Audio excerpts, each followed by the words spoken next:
یہ جو اللہ تعالیٰ نے مجھے ریاست عطا فرمائی ہے، آنکھ میرا ایک صوبہ ہے، زبان میرا ایک صوبہ ہے، کان میرا ایک صوبہ ہے، ہاتھ میرا ایک صوبہ ہے، پاؤں میرا ایک صوبہ ہے، دل میرا ایک صوبہ ہے، دماغ میرا ایک صوبہ ہے، یہ جو اللہ نے ریاست عطا فرمائی ہے، اس ریاست کا بلا شرکت غیرے میں اس کا مالک ہوں، میں اس کا حکمران ہوں۔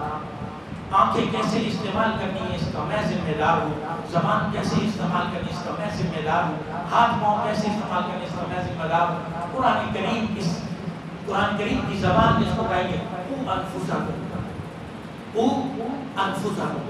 اب میری ریاست کے ساتھ جتنے لوگ جڑے ہوئے ہیں وہ میرے ماتحت ہیں، وَأَهْلِيكُمْ نَارًا، وہ میرے بیوی ہیں، میرے بچے ہیں، میرے رشتہ دار ہیں، میرے خاندان والے ہیں، میرے جاننے والے ہیں، میں ان کو بھی اور خود بھی جہنم سے بچوں۔ اللہ کے رسول صلی اللہ علیہ وسلم نے جو مدینہ منورہ میں ریاست مدینہ قائم کی تھی، اس کو اپنے گھر میں اپنے جسم پر نافذ کرا۔ دیکھیے میں اور آپ مسجد میں گڑبڑ نہیں کرتے، کیوں؟ مسجد میں عبادت کرتے ہیں، عبادت میں گڑبڑ کرتے ہیں، جی بولیے کیوں؟ ہم اس کو مسجد میں آنے کو، نماز پڑھنے کو عبادت سمجھتے ہیں۔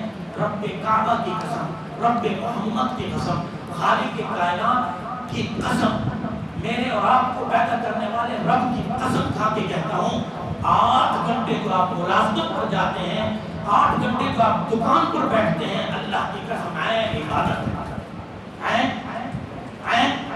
عبادت 1000 مرتبہ نفل پڑھو مسجد میں، اس سے گناہ 1000 گنا زیادہ عبادت ہے، ثواب ہے، جو آپ 8 گھنٹے اپنی دکان میں بیٹھ کے اس کے حلال کماتے ہیں۔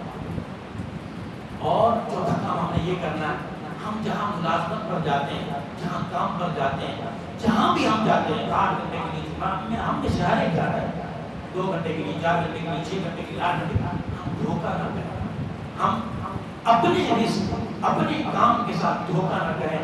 فرمایا جو شخص لوگوں کو دھوکہ دیتا ہے، اللہ تعالیٰ اس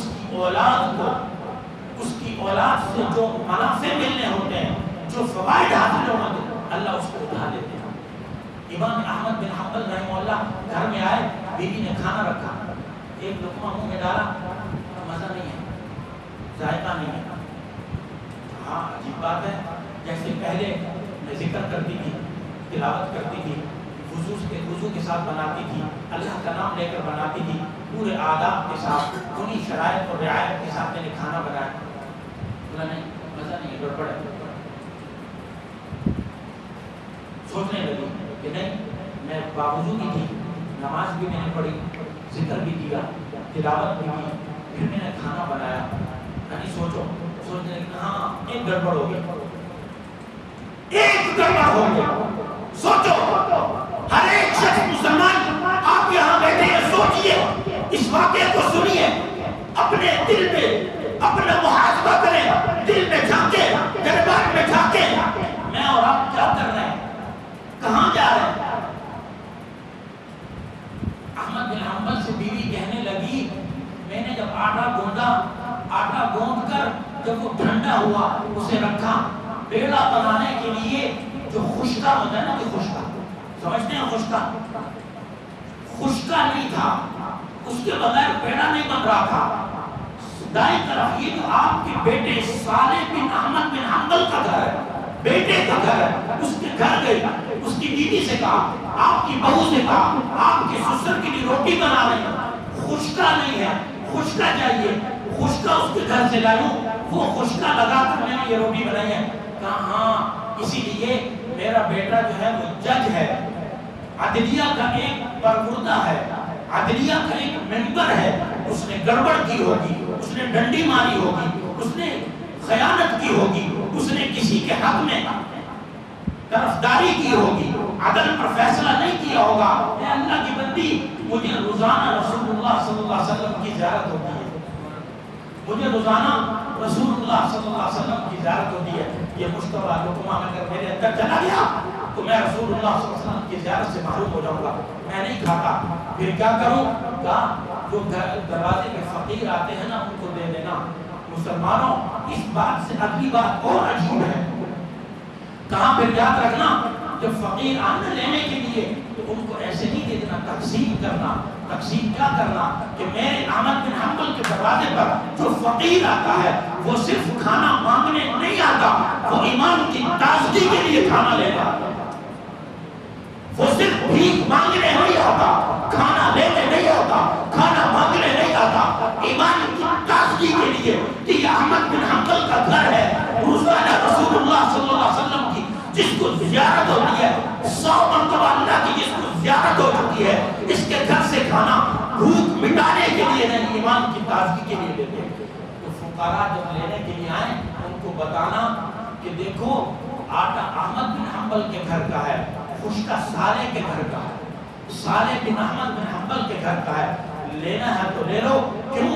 وہ ایمان کی تازگی کے لیے لیتے ہیں۔ میرے دوستوں بزرگوں بھائیوں، میں اور آپ دکانداری کرتے ہیں، ملازمت کرتے ہیں، کہیں بھی کام کرتے ہیں، ریڑھی لگاتے ہیں، میں اور آپ سوچ لیں ہم پورا وقت دیتے ہیں، ہم ایمانداری کرتے ہیں، ہم کسی کو دھوکہ تو نہیں دے رہے، ہم کسی کو جھوٹ تو نہیں بول رہے، ہم کسی سے فرار تو نہیں کر رہے۔ فرمایا مشتبہ لقمہ اندر جائے گا، حضور علیہ السلام کی زیارت نہیں ہوگی۔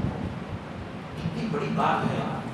ہم کہتے ہیں 60 سال سے نمازیں بھی پڑھ رہے ہیں، نفلیں بھی پڑھ رہے ہیں، روزے بھی رکھ رہے ہیں، زکات بھی دے رہے ہیں، حج بھی کر رہے ہیں، سب کچھ کر رہے ہیں، ہماری دعائیں قبول نہیں ہوتی، پتہ نہیں ڈنڈی تو ہم مار رہے ہیں۔ ہم کیا کر رہے ہیں؟ تھوڑے دنوں کے بعد، 4 دن کے بعد پوچھا احمد بن حنبل کی بیوی نے، وہ کیا ہوا، روٹی کا آٹے کا کیا ہوا، وہ جو بچ گیا تھا؟ کہا دروازے پر 4 فقیر آئے تھے، جب انہوں نے دروازہ بجایا تو میں گئی، خادمہ کو بھیجا کہ جاؤ یہ ان کو دے دو اور ساتھ کہہ دینا آٹا کس کا ہے؟ آٹا کس کا ہے؟ احمد بن حنبل کے گھر کا۔ خشکہ کس کا ہے؟ صالح بن احمد بن حنبل کے گھر کا۔ تو وہ فقیر کہنے لگے ہائے میرے دوستوں بزرگوں بھائیوں، اس وقت کے فقیر بھی کیسے فقیر ہوتے تھے۔ ان فقیروں نے چاروں نے جواب دیا ہمیں یہ کھانا نہیں چاہیے، ہمیں یہ لقمہ نہیں چاہیے، ہمیں یہ آٹا نہیں چاہیے، اس لیے کہ ہم پیٹ بھرنے کے لیے احمد بن حنبل کے گھر سے کھانا لینے نہیں آتے، روٹی لینے نہیں آتے، ہم ایمان کی تازگی کے لیے روٹی لینے آتے۔ آٹا نہیں تو نہیں رہے گا۔ تو اب ہم نے 3 کام کرنے ہیں۔ ایک تو یہ کہ میں اور آپ نے، ہمارے بڑوں نے جو اللہ سے وعدہ کیا تھا، میں نے اور آپ نے اس وعدے کو پورا کرنا ہے۔ نمبر 2، جو ہمارا جسم ہے ہم نے اس پر ریاست مدینہ کی جو ریاست تھی، جو قوانین تھے، جو باتیں ہم نے نافذ کرنا ہے۔ اور نمبر 4، میں نے اور آپ نے جہاں کہیں ملازمت کرنی ہے ایمانداری سے، پاکیزہ زندگی کے ساتھ کریں گے نا جی انشاءاللہ تعالی۔ اللہ ہم سب کو عمل کی توفیق دے۔